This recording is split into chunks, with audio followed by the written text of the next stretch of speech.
So, welcome to tonight's Monday Live. Audio issues over, hopefully for now. Very relieved to be out of the storm weather that we had this last weekend here over in the UK. Some of the storms from the US came over, and I happened to be out on the Norfolk coastline playing links golf on Friday and Saturday. Challenging to say the least, about a 8-9 club wind. Yeah, brutal, but great fun. So, bit of an interesting run, and that obviously had an effect on the St Andrews Links Trophy this year, the Dunhill Links, where the play on Saturday got cancelled. And I think that kind of shows when it cancels a day's play on a links course, when they know it's coming, you know, the speed of the wind, the gusts, just balls going everywhere on the greens. Sensible to cut that down, but obviously Bob McIntyre coming out on top with a Ryder Cup player coming in second as well. So, you know, there's Tyrrell Hatton, huge amount of form in that Dunhill Links. He's won it 3 times, I think, a couple of second places. And then in the US, you know, a win for relative unknown with Rasmus Højgaard, sorry, coming in third. No US players, Ryder Cup players playing this week. Brooks Koepka coming kind of midfield at St Andrews as well. So I think it's quite fun to see them playing in tough conditions. We don't see it often enough, seeing them work the ball, flight it, and unsurprisingly, you know, McIntyre, who grew up on the west coast of Scotland playing a very tough course, came out on top. What a surprise. Now, actually, I think he's taken over from Monty. He won the Scottish Open, first one for years, where Monty was the previous winner. And I believe at the Dunhill Links, I think Monty was the last Scottish winner there. So really taking over the mantle from our friend Colin is Bob McIntyre, really turning into a big global player. So other than that, not a lot from the world of golf. So let's crack on straight onto the questions. Yeah, got a few coming in here. So first one, Chris Johnson. Simon, what aftermarket shafts are similar to the Ping Tour Black 65S? Thanks. So Tour Black series, you've got the chrome and the black. The chrome's a little higher balance point, the black a little more tip stable, designed for a little bit of a lower flight. The weight ranges go from sort of 64 grams up to 69, so it sits in that upper weight range. In principle, you'd look at a shaft, maybe like the realistic kind of Ventus Black. The Tour Black Ping shaft is really quite a stable shaft. Definitely stronger hit, slightly stronger swinger it's geared at. But if you're going to go into the kind of the best known ones, say Ventus Black would be one. I would say, looking at other brands, other models, I mean, actually the Fuji Pro Black, not a million miles off, but a little bit lighter there. So into the high 60s, looking at the shaft wall, yeah, I would say actually, yeah, Ventus Black actually would be the most similar one from a dead weight point of view, balance side of things, but also tip stability as well. So it's a pretty solid shaft, that.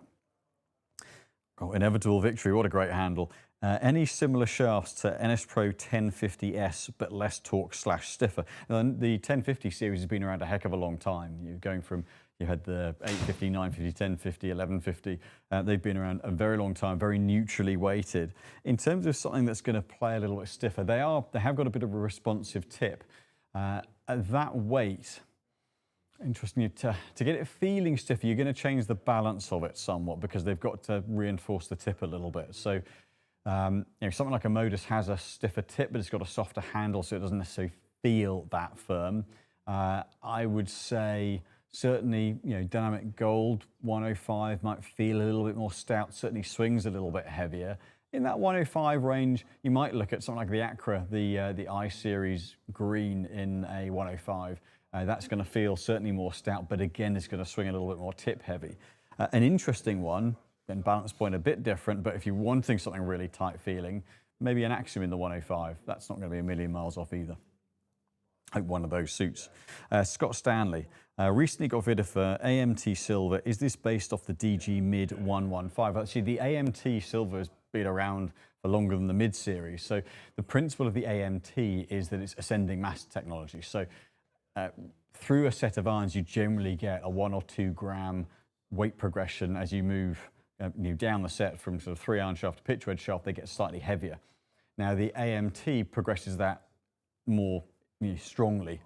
So generally within a set of irons, you get about a 6 to 8 gram progression from longest iron to shortest iron. With the AMTs, it's more like 20. So it's actually a really strong weight progression, which makes it a little bit awkward sometimes. And we tend to find that if the short irons swing well, the long irons are a little bit lighter. If the long irons swing well, the short irons get a little bit heavy. But the principle being that they help get some kick and performance out of the long irons. You can create a bit more speed. Is it based off the Dynamic Gold Mid? I wouldn't say it's based off it, but you definitely into the long runs will get a little bit more flight from that design as it gets proportionate, a little bit lighter. The profile does soften a little bit as well, but that weight progression is really pretty strong, so it doesn't necessarily suit everyone. Euroloco, are the TPT shafts just noise or are they the real deal? They absolutely are the real deal. What TPT do differently, it's a single wrap, so it's not multiple layers wrapped start at different points. So they were, TPT thin ply technologies. They designed really high grade materials for there was around the world solar powered plane, very lightweight, very stable. They come from that composite background, aeronautical, aerospace engineering, but they feel more responsive than they play. So actually, they have quite a high torque value, but actually play very stable at impact, which is why you've seen some long drivers use them and still keep a lot of stability at the club head at impact, but you get a bit of kick out of it. So that material, that's in the red range. The Nitro plays a little bit more stout. Thank you, James. So these are the TBTs here. For those you may have seen, certainly Jason Day put one of these into play pretty early on. The Nitro series, which has the gold logo on it, versus the red range that has the Shock Horror, the red logo on it. Red range came first. They both got low and high design profiles, but it's a single ply material wrapped, so it's not multiple plies. And that is what they do differently. They are very good grade, responsive feel in the red range, particularly in the high, whereas the Nitro's a little bit more stout, structurally feel a bit firmer, but allow you to go very light, but keep some stability. So definitely real deal for those, for sure. And when you think that they're putting up with a lot of stick that the long drivers give them at the lighter weight, so actually the softer flexes without breaking. You think the load they're under there, huge amount of strain on the shaft, so really good quality. Noel19_88, evening Simon, good evening. My 5 and 6 iron are bunching up. The numbers are good for the 4 iron, it's utility. Is it better to make the 5 stronger or get a utility iron to replace it? So assuming from what you said, the 4 iron's the utility iron. If the numbers are good, then ultimately the only thing that's going to be missing is a bit of ball speed in principle to keep those gaps going.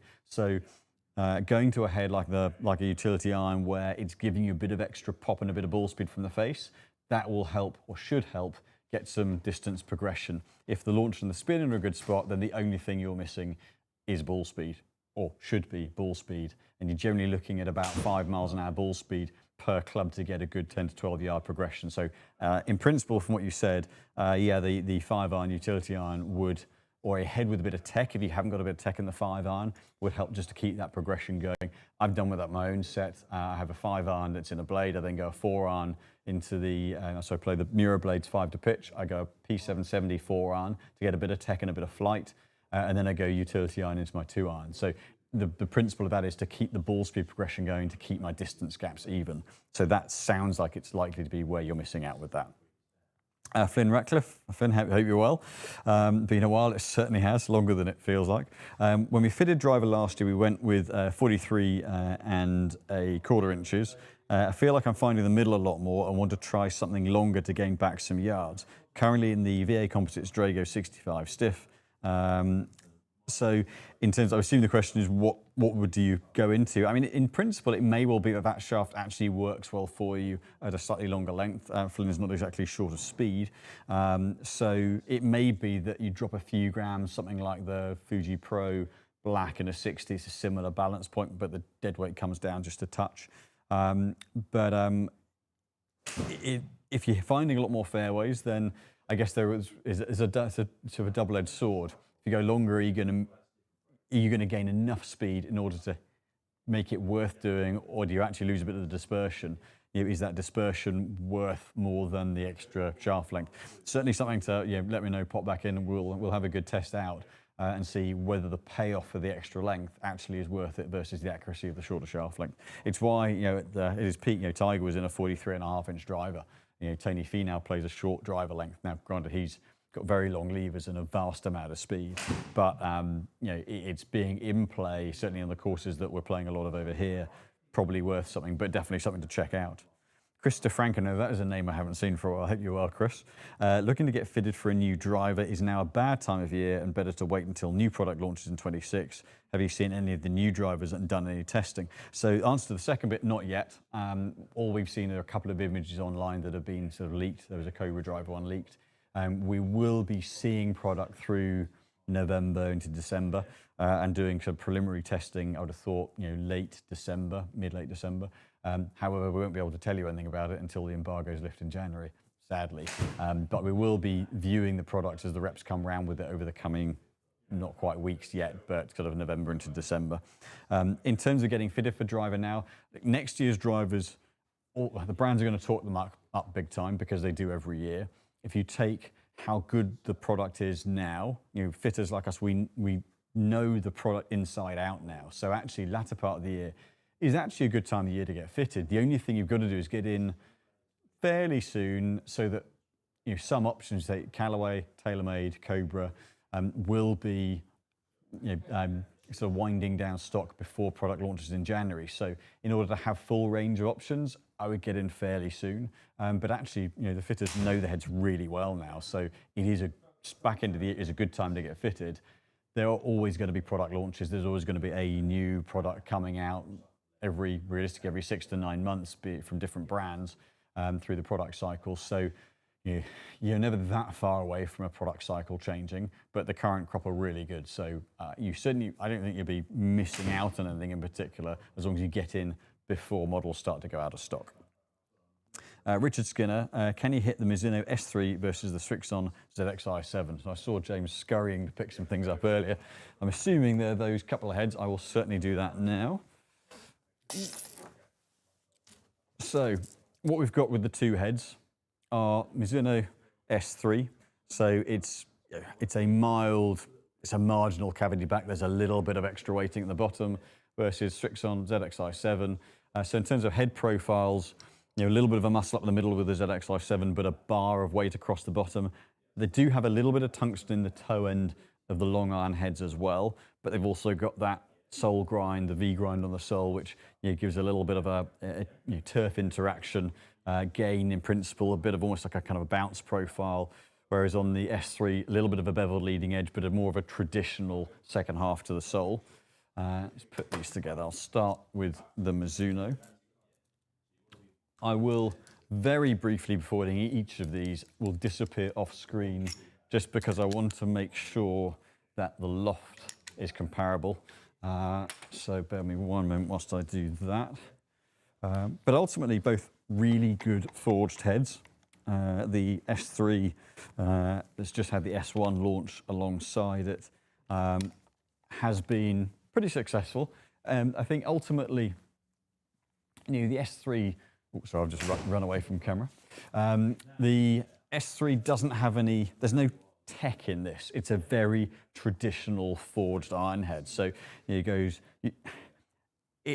doesn't quite look like a blade, but it basically is. It's very similar to the old MP63. Slight kind of step back to it. And you could almost, if you exaggerate that further on, it's got elements of TP18, kind of the three-step muscle at the back. But there's absolutely no tech in it whatsoever. So this one's sat at a 29-degree loft. Very, very clean head shape. It's a very, very classic head. Real kind of really pretty head.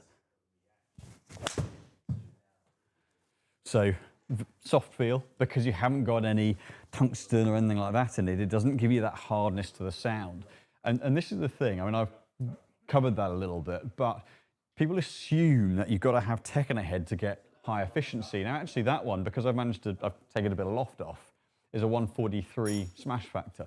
Now, it's not a head with a fast face, but you can get efficiency out of a head without any tech in if you're getting in a nice strong impact position. Touch lower on the face, but you get loads of feedback from this head.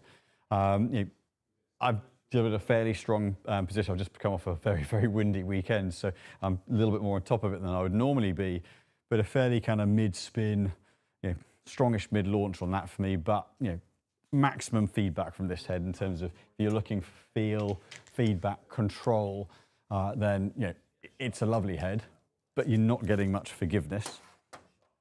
So actually the Strixon head, because there's a little bit more mass sat down the bottom, in principle is a little bit more forgiving. There's a bit more weight sat down the bottom to get into the bottom of the ball. Now I'm just going to check the loft on this again.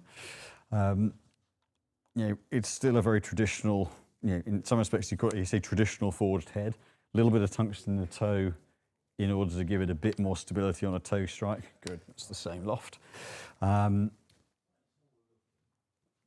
The tendency with Strixon heads has been to be slightly lower spin. Now they have crept up a little bit in head weight as well this year, this latest model, the ZXi series. So slightly heavier swing rate than they would have been in the past, and that's a little bit more noticeable. Flatten the top edge so you can see the top line a little bit more. But Strixon as a brand, very, very popular with a lot of players, tour players who aren't contracted to brands playing the Strixon irons. Really good quality Japanese forging. Slightly missed that one. I got that little toey, so that's dropped a little bit of ball speed off. Yeah, so let me just give that one more just to be fair to that. Still get lots of feedback from the head, so I knew exactly, sadly, where I missed that one. So interesting. I'm going to do one more. I'm getting a little deep on this. So for some players, where that mass sits at the bottom, potentially for me, I play a blade, mass a little bit higher up the head actually suits my strike point a little bit more. And the Mizuno without that tungsten weight at the bottom, I was getting a slightly more efficient contact. And I'll just give that one more, so give it a fair one from a quality of contact point of view. Swings a bit off. I've wrapped that over and that's gone miles left. I got to do one more. Not my finest moment. No, that's better. It's a better contact. So that's how cool. I am covering it after playing in the wind. So you can see that I've managed to get the strike on it. Similar efficiency. It is a bit of a stronger flight. So I am covering it more than normal.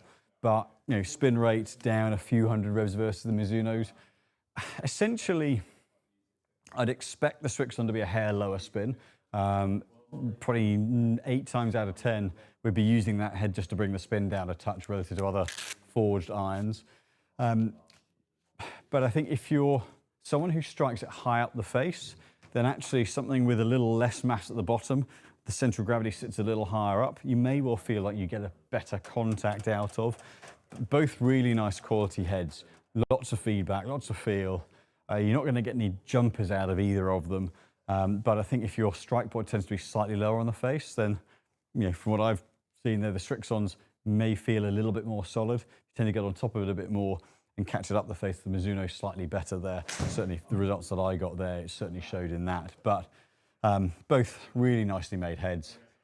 Maybe get away with a hair more off the Strixons, but again, strike point will dictate which head suits your strike position more than sort of in theory forgiveness. Hope that helps. Let's go back through. Hey Flynn, forgot my question. What shaft can I go with that matches that profile, etc. at maybe 44, 44 and a half?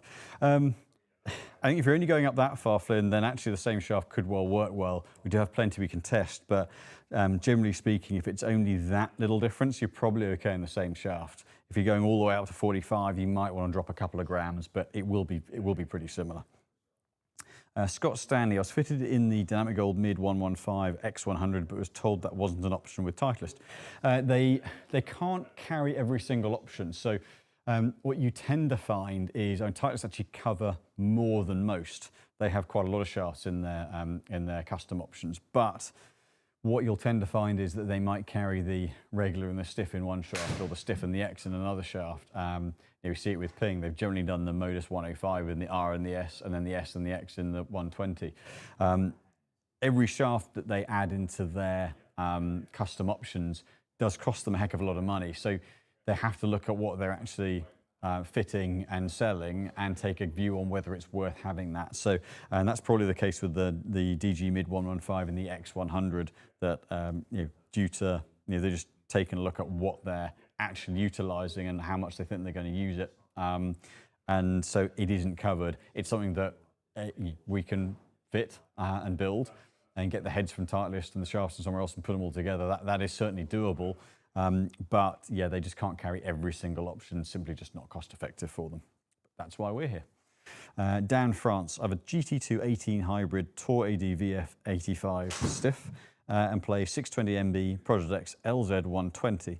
I want a T54 iron to fit the gap.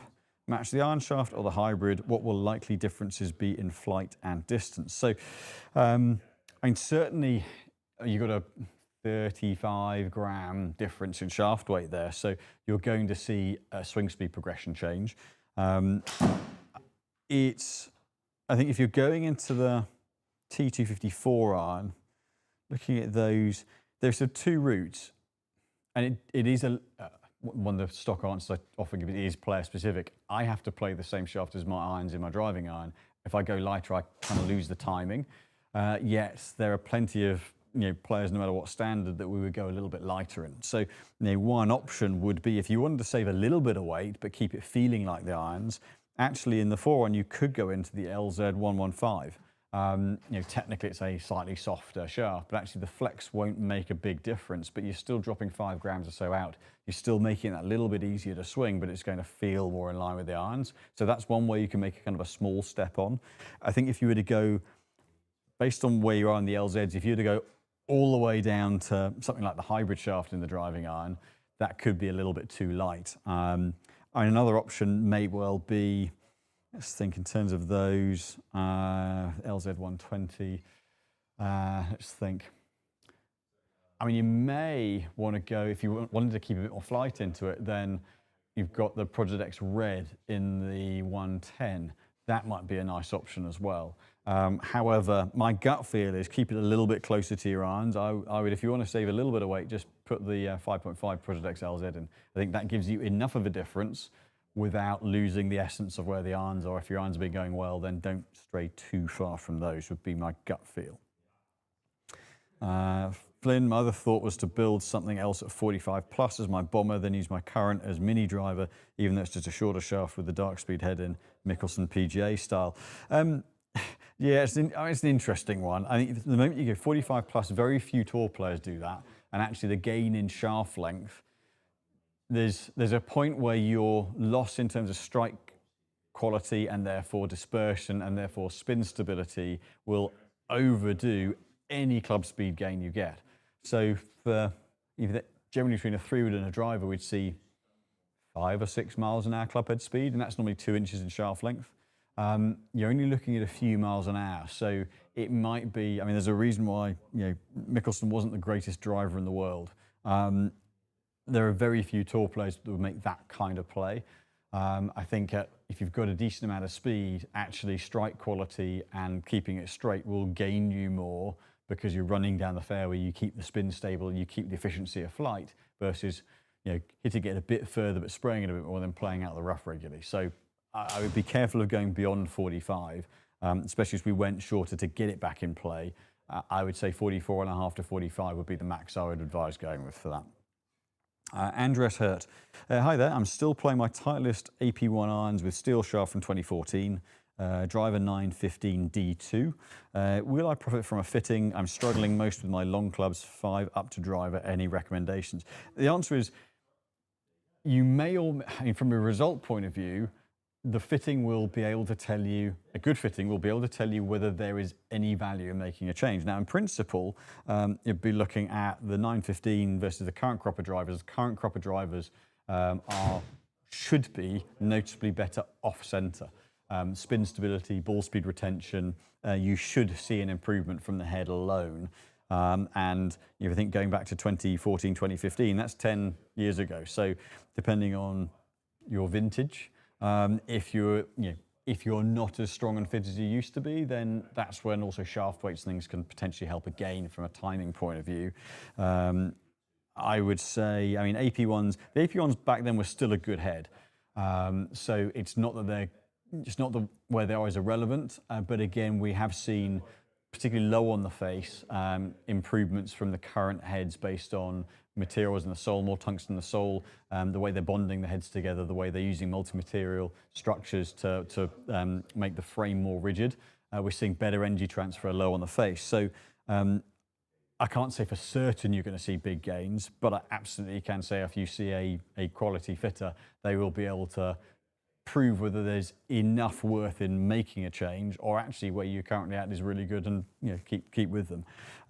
But the recommendation would be find a good fitter you can trust and go and see them, and then get some really good quality advice on that. Morves, I hope that's the right pronunciation. Have my first iron fitting this week, currently in Dynamic Gold 120 with the 921 Tour Mizunos and Mrs. Pulls.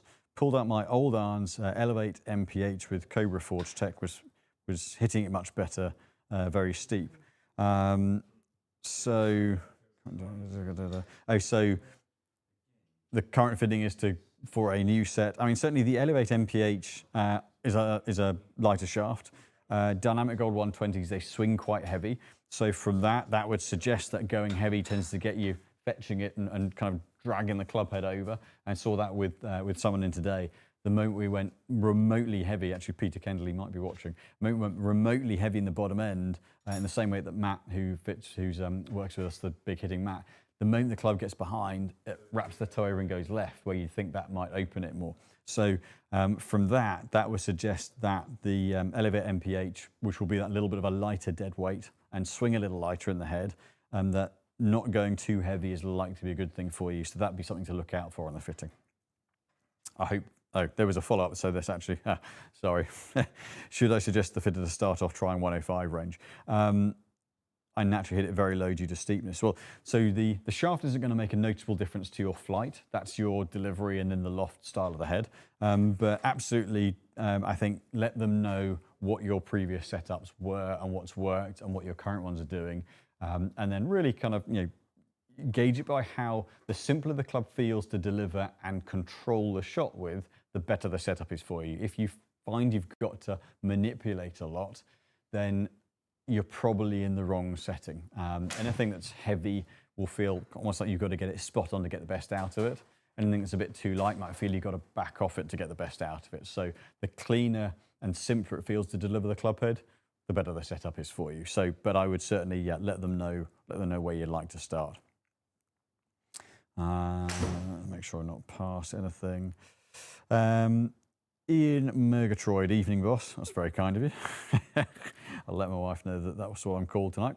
Are there any real differences between the Recoil 95 and the MMT 95s shafts? Got recoils and like them, but looking at newer set that have MMTs. So yes, they are pretty different. The recoils, UST recoil shafts have generally been more of a mid-balance, responsive tip, good at getting a bit of flight on them, but don't swing particularly tip heavy. The Mitsubishi, the MMT, Metal Mesh Tech, they tend to swing much more tip heavy. So they should time very differently. So you tend to find that the MMTs drop the club head in and require a little bit more of an effort to fetch it through. And the recoils, a little more evenly weighted, evenly balanced, and should help just get a little bit more ball flight, but will swing easier than the MMT. So depending on how hard you want to work to get the club through, if you want to be more aggressive, you might find the MMTs let you hit at it a little bit more. However, they might kind of drop underneath and either create a little bit of a flip left or block it out right. Might create a bit of a fat shot as well. So just go purely on how, again, look at the last one, how simple it feels to deliver. If you get a chance to hit them and compare them, then whichever one feels simpler, go down that route. Flynn, God, you are busy fingers today. Best season by far to date post fitting. Do you think the top pros who aren't bothered about equipment should be? Do you think the 1% would make them better? It is fine too. It's an interesting one. I think what we're tending to see more of now are players that have a club that they certainly things like Fairway, they keep them in the bag. They're not necessarily looking to squeeze a couple of yards out of it. They know what they do and they can trust them. I think something like driver, they're always looking for that little bit extra, although we've seen Rory and Scotty Scheffler and a lot of the players not switch to new drivers this year.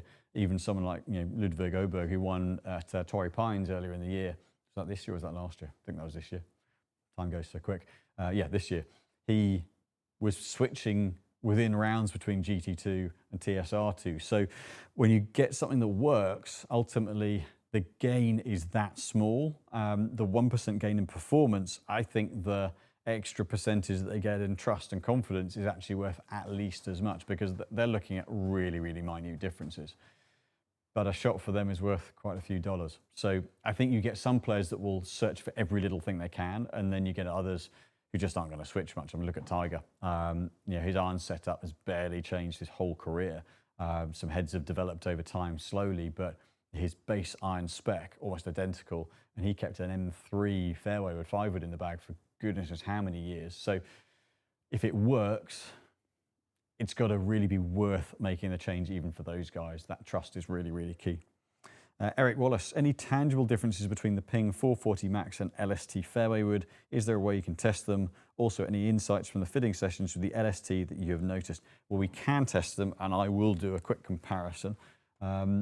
So, bear me one. I'll go and grab those heads very quickly.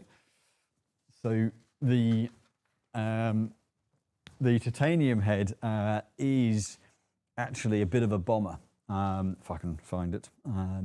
So the LST they put, it's a heavier sole, they've got titanium frame, and what that does is that just means they can move more mass around. So ultimately, what they've done is created a hotter head. So what we can see, let me put this shaft down. So what you can see on the sole, I'll come around to the camera there. Sole on the LST, you've got that bar of weight at the bottom. So the titanium frame means they've got more weight. They've saved weight in the frame of the head, which means they can place it more, because it discretionary places through the head, they can be more exactly where they put it. So they can actually put more weight low and forward and get that spin down. So really, Ping did the LST, and bottom line is they did the LST to get the tailor-made fairway woods out of their tour players' hands. That was one of the primary reasons they made it. The Max series has always been very good for mid-spin and mid-flight. The 440 this year is pretty strong on spin, actually. But the LST, yeah, really, it isn't. It's almost a mini driver in terms of the principle of where the spin sits. But yeah, they did, the Max is very much fairway wood. The titanium was really to get as much spin off and get it bombing as much as possible. So compare a couple of numbers for you on it. So start with the Max.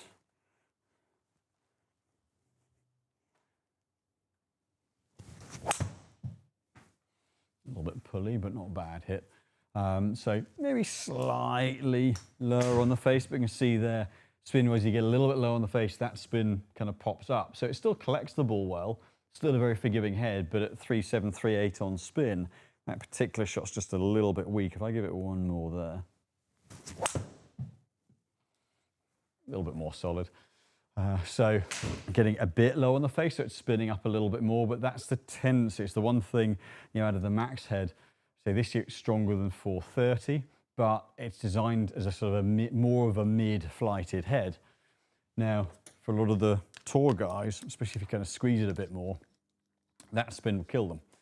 So if they're looking for something that's a bit stronger hitting, potentially an alternative teeing off club, switch it to the LST. This has just been designed to pull the spin down that much more. So you've got the weight at the back like in the Max, but then you've got that heavier weight pad at the front. It has a bit of a different sound, even just tapping the ball back because of the frame materials on the head. So very similar head shape, doesn't really look that different. You get a very different sound. So that one I've got up the face a bit more, but 3.4 on spin, whereas at 3.8, 4,000. So really designed to get that spin rate down, get it forwards, still keeps the centre of gravity low in the head, so still creates a bit of launch. So it's not necessarily a low launching head, but the spin profile is noticeably lower. So plenty of launch there. And that one, marginally toe side, that spin's come through the floor down at 2.3. So it's really lowering the centre of gravity, which means it's easier to strike it above the spin quadrant, which then gears spin off. Hence, much, much stronger, hence the LS bit. So it is a very low spin head. Yeah, really designed for their tour team. Hope that answers the question. So there we go. Craig Sim, why so few male pros switch to Ping I240? Yeah, again, interesting. I think the 230, 210s before, Fitzpatrick played the 200s. I think for some of those players, I think where that weight's moved back from the face probably makes it feel a little bit hollow. And I think a lot of the tour pros quite like that more solid feel. I think it's also been a kind of mid-season launch for them. We may, through the off-season, see more of them move into it. We've certainly seen great success with the 240, providing a bit more flight out of the longer irons in particular. So it may well be that as we're coming to kind of the off-season element, or the kind of the once the big tournament's finished, they'll start to do more equipment testing. You may see more in play next year. But yeah, I think it's, Ping's heads are always very, very solid. It took a lot of their players a long time to go out the 210s. And I think we're going to see a similar element with the 230s into the 240s. It may be that they want to keep something like a Blueprint S in the shorter irons, and then is the 240 a bit more of a jump than they want to make from the 230 to the Blueprints. All those sort of things go on. And so we've had really good results with the 240s. It may be that it just takes that little bit of time for those to creep into the tour players' bags, but they are tricky creatures to get product in. Richard Skinner, brilliant iron comparison, Simon. You are the GOAT. Well, that's very kind of you. I felt like I was swinging it like a goat today, but and not necessarily the meaning of that word. But yeah, it's very kind of you to say. Miss Ali Nerd, hi Simon. Could driver flex being too light contribute to a player who has improved the game, closing the face down and hooking the ball, or would that not have a meaningful impact? Thanks. So for shaft flex, read shaft weight, or maybe balance point. Let's make sure these screens don't switch off. So the flex of shaft doesn't actually work that way. So essentially what you're saying is a shaft being too soft going to make the head turn over that way. But if you think about what the shaft's doing, I'm having to literally twist it and roll it to do that. So whilst there is some rotation from the shaft as it recovers, what really happens in the shaft, as you start down, then the weight of the club head bows it that way. So it's actually more kind of toe up. Then as you come in, it recovers back, and essentially, this is visible, it kind of kicks through to there. But what it doesn't do is it doesn't flip the toe over. There is a little bit of rotational force on there, granted, for sure, and a softer flex shaft will slightly rotate the face more. But what tends to happen is you get more, the softer the shaft is, you get more bowing that way. And what that does is it actually kicks the head underneath more, adds more dynamic loft. So a softer shaft will hit it higher, hence something like the auto flex shafts that are really soft. You had to go lower loft or a lower spin head to keep the flight weight in an efficient place. But it is a complete fallacy that a soft shaft flips the toe over. It doesn't do that at all. But if you're overpowering the weight of the shaft, then you will get through the shot a little bit too soon and you will shut the face down that way. So that's likely to be what's happening if you're improved your technique. If you're moving the club more efficiently, you're putting more force through the club, then there potentially needs to be a little bit more mass in the club. It may just be head weight, but a bit more mass in the club to hit against to equalise out and not lose that club head over left. But that would be the most likely reason for that happening. Mark Bucknell, even Simon, has there been any standout iron heads and shaft combinations for slower swing speeds in the fitting bays this year? So for more slower speeds, for moderate speeds, the head that's pretty much stood out, last couple of series of it, but is the Mizuno, the 925 HL. That's been a really, really good head for lower club speeds. There's a bit of loft, there's a bit of forgiveness. It helps to get it up in the air. Seeing T250 Star, so the launch spec T250, which is that little bit lighter. That's not been bad.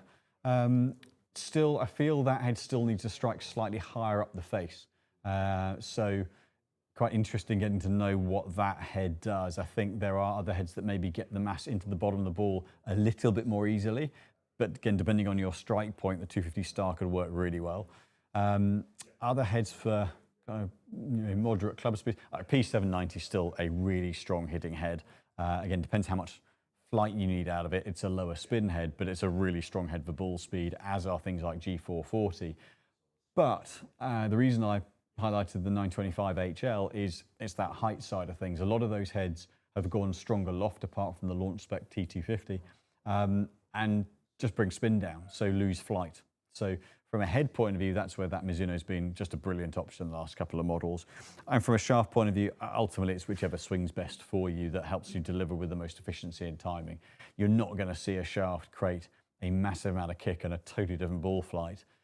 It's more going to be which one times best for you. So it's more on the head for me from a moderate speed point of view than the shaft, than a specific shaft being best. But definitely that Mizuno head's been a great one the last couple of years.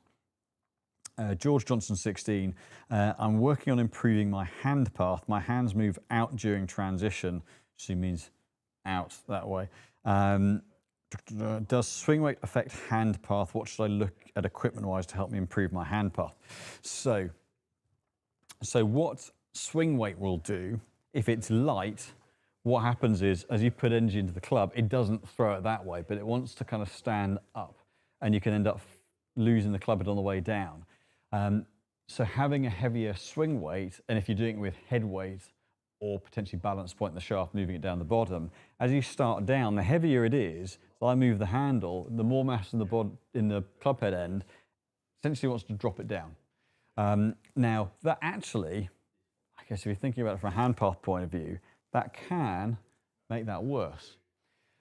So just using swing weight isn't necessarily going to affect your hand path. Total weight might. So if it's very, very light, let's get something that's, take this. This is a very, very light club. There's actually nothing, there's nothing there. So there's no mass at all pulling the club that way. Essentially, you've got to think of the club as a weight. And the lighter it is, the easier it is to do that, easier it is to do that. The heavier it is, I'm going to pick up 2 clubs here, just to exaggerate it. It's much harder for me to pick it up, and the club wants to go that way. So it's going to want to try and pull the club around. So if you struggle going that way, as you can see, heavy, actually, the more it's that way, the more you're going to have to throw it to get the club back. So there are the hand path side of things. It might be more to do with posture. There are lots of different things it could be. I think ultimately this is the answer to the question, is there can be some technique things. It could be mobility. If you're not in a position to get a good rotation, you can't actually get the club in a deep position to be able to drop it down and keep the hand path narrow. So if I don't really move my back and I just move my hands and arms, well, my only way forward is that way. So there are lots of layers to it. One, it could be technique, it could be physical ability from a mobility point of view.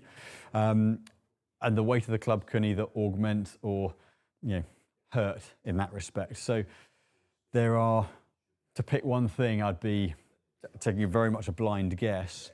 My guess, it's potentially more to do with technique and physical mobility as the base point. The clubs are only going to show you what you're doing if they're set up well, and if one of those is out of alignment, then there's not a lot the club can do. From a hand path point of view, it can affect where the club drops relative to your movement from a timing point of view, and where the club head gets relative to where you move the swing. But I think if it's hand path, it's probably something more swing/body oriented than just club, would be my gut feel. Nicholas, how does Shogun Red compare to Tensei Orange? Shogun in driver and 2-wood, Tensei in 3, 5 and 7 woods. I hit both shafts well, but I want to match all of them for feel. Also maybe just a mind game. So the Tensei Orange is a higher balance shaft, it's more counterbalance. So the Shogun Red, whilst not majorly tip heavy, it's a very, very stable shaft. Without necessarily being harsh. I think the going to the previous, the FX 300, the GX 300 series is a harder feeling shaft. The Shogun still has a little bit of give to it and a bit of feedback, but structure is a very stable product. But swings definitely a little bit more mid, lower half heavy, whereas the Tensei Orange is a counterbalance shaft. So they will move differently. It's not to say that you don't necessarily have to have the same thing through driver into fairway woods. There's a reason why some of the tour players do, but a good chunk of them don't. And there are an awful lot of players that we fit who don't match driver fairway wood shaft simply because the way you move a driver could be different. It's teed up versus being hit on the ground. It's a couple of inches longer. The playing with a driver, you're trying to hit it on the up and sweep it. With a fairway, you're actually trying to catch it at the bottom of your arc rather than sweeping it, hitting up on it. So the patterns are different. So I would say if they work, then don't feel like you've got to match them for the sake of it. You might hurt yourself by doing it. It might be with the driver because it is teed up. You can make a bigger move and pull on it more, that the slightly heavier balance suits more. There are plenty of times we fit a slightly heavier balanced driver and a mid to back weighted fairway wood shaft simply because you're trying to just collect the fairway wood off the top when you're giving the driver a bit of a hit. So if they both work well, then don't change them. Don't change them unless you need to. If you've got a reason to, fine. If it's just because you fancy matching them, then one, it wouldn't be a cheap change. So test it where you can, but two, you might actually find that you hurt performance versus gaining it. So always do it for a reason rather than just on a whim. Shogun 72, M5 and Tensei 70X and 80X. Yeah, so all X-Flex shafts. The 75 in the driver is a stable beast, but as I say, if it ain't broke, don't fix it.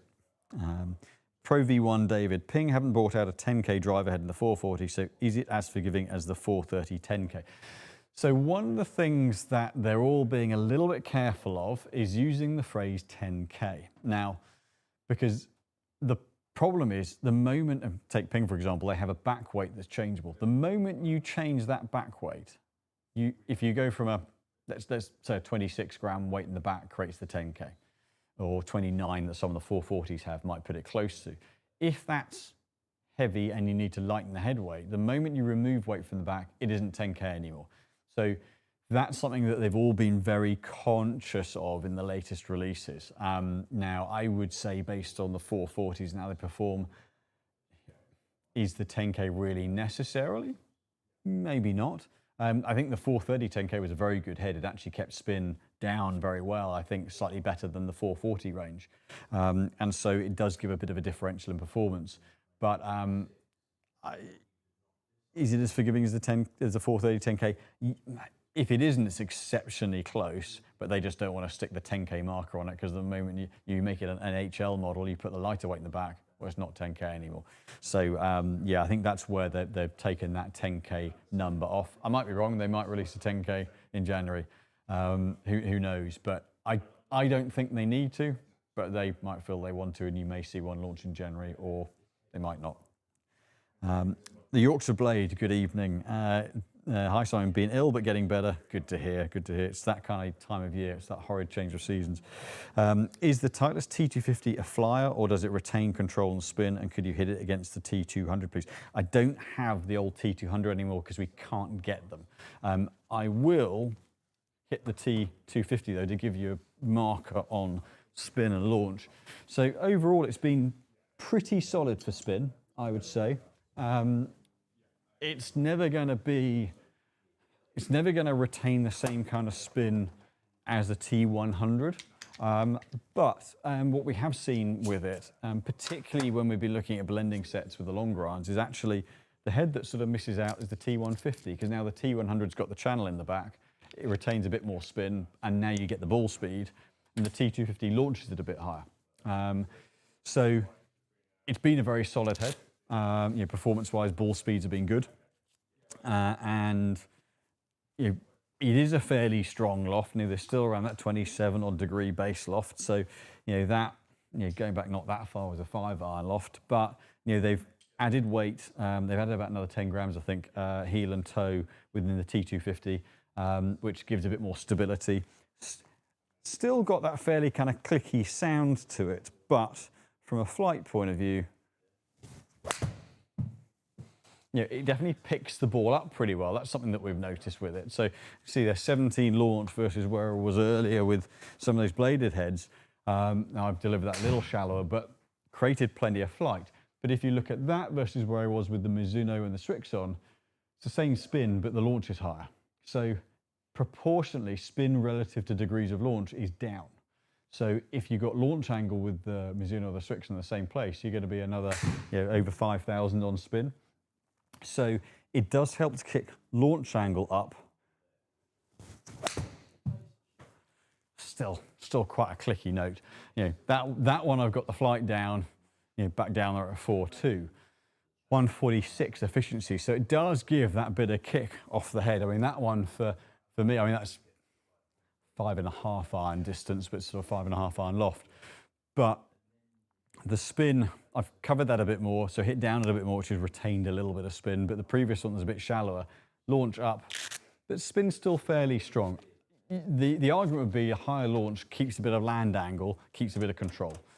So do they do that? Yeah, definitely doing that better in the long irons. The T200 was a bit of a cannon in the long irons. So for the 4, 5, 6 iron end of things, definitely retaining a little bit more flight for sure.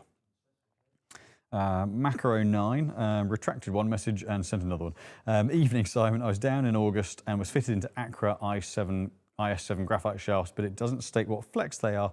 Not that it's of importance at the moment. I was just curious. So in iron shafts, quite a lot of them will, at each weight, just have one shaft. So Accra with their IS series do a 4, 5, 6, 7, 8. There is only one model within, or one flex within each weight. As you go up in weight, structurally they get a little bit more stable, and then they play a little bit stronger in terms of flex. So the 4, for example, would be kind of a, I guess, sort of senior/ladies flex. The 5 would be a kind of a soft reg, 6 would be a reg, 7 would be like a firm reg, the 8 plays more like a stiff. That's kind of the way they play. You can tip trim them to flex as well. So the IS series is has a longer parallel tip section. So you can manipulate to get sort of a firmer playing or a slightly softer playing shaft, but they would probably call it, we'd put it more in the kind of the regular flex category, but ultimately, if the weight's good and it times well, the flex is pretty unimportant, other than a softer flex will give you more feel, a stiffer flex will make it feel a bit more stout. The ball really can't tell an awful lot of difference unless you change flex massively. So, but they'd be really classified, I think, more of a regular flex as a shaft overall, if we had to categorize. Richard Skinner, hi. Thoughts on the Callaway Elite Triple Diamond versus the AI Smoke Triple Diamond versus the Paradigm Triple Diamond? So essentially you go through from Paradigm to AI Smoke to Elite. Paradigm and AI Smoke from a flight point of view are pretty similar on a solid hit. They're strong hitting heads, definitely pretty darn low spin. But those two are also, if you're a slight heel striker, great, but pretty darn volatile out the toe.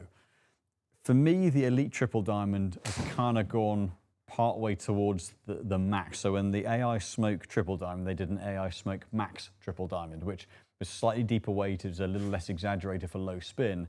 For me, the Elite Triple Diamond sits a little closer to that. It's definitely a safer head. Is it as fast, as hot? Nearly. The one thing I would say with the Triple Diamond, the Elite, is has it lost that absolute cannon flight that they had with the AI Smoke and the Paradigm? Possibly a little bit.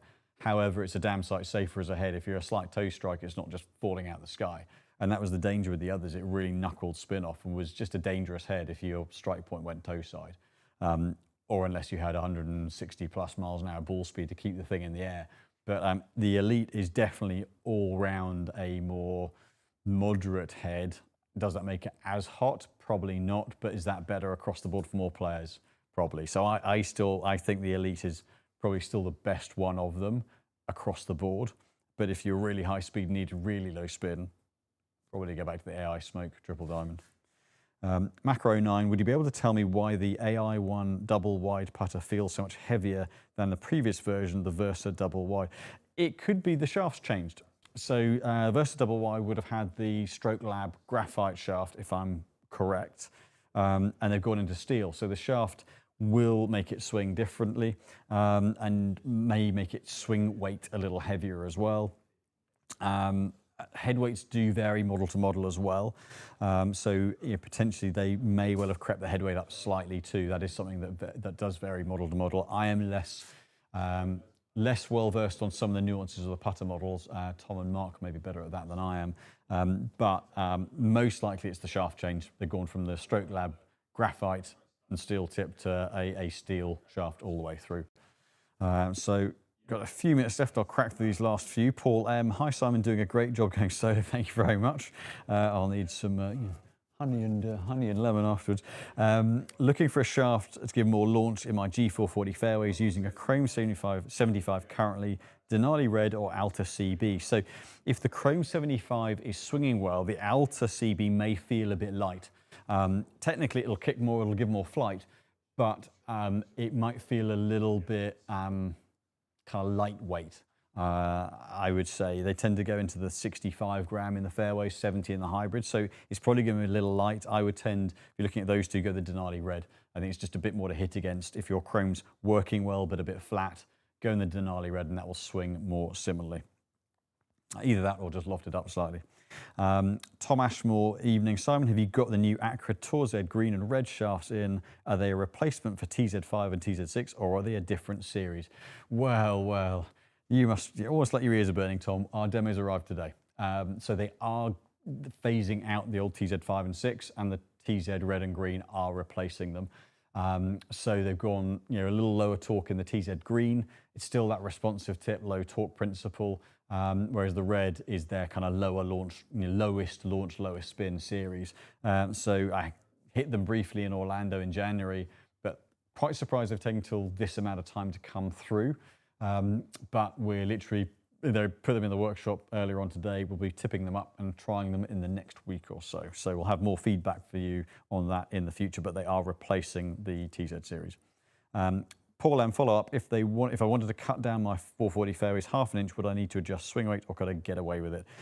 If you're going half an inch down, add, that should take about 3 swing weight points off. You'll want to add probably 3 or 4 grams back to the head to not lose the feel of the club head. If you just cut them down, you will lose feel for the head. You like to lose strike quality. So put a couple of grams back in if that's not quite enough from a timing point of view to get that club head arriving at the right time. If it's light, you'll feel like you flip at it, but and then creep it up. But you can use the weights at the back. A good fitter or good ping stockist should have some alternatives for those weights. Depending on where you are, let us know if you need any. We've got access to some. We can probably get you some. Adam, could you show how swing weight affects delivery in driver? Fitted into a fairly low swing weight, D1.8 compared to what I'm used to. Strikes great, but struggling a bit with face awareness. I'm running short on time, but essentially, if the swing weight's a little light, this is an exaggerated way of doing it, is that if the swing weight's a little light, there's nothing to hit against, and so the timing of the club head, you're almost sort of having to feed the club onto the back of the ball. If you're used to a heavier swing weight, then what that does is the head, it drops it in and gives you more to hit against. So essentially allows you to kind of, as you're coming into the ball, be more aggressive and then pull against the head to time it. If it's too light, then what will happen is as the club goes above your hands, you'll lose it. And it's almost like, well, where's the club head gone?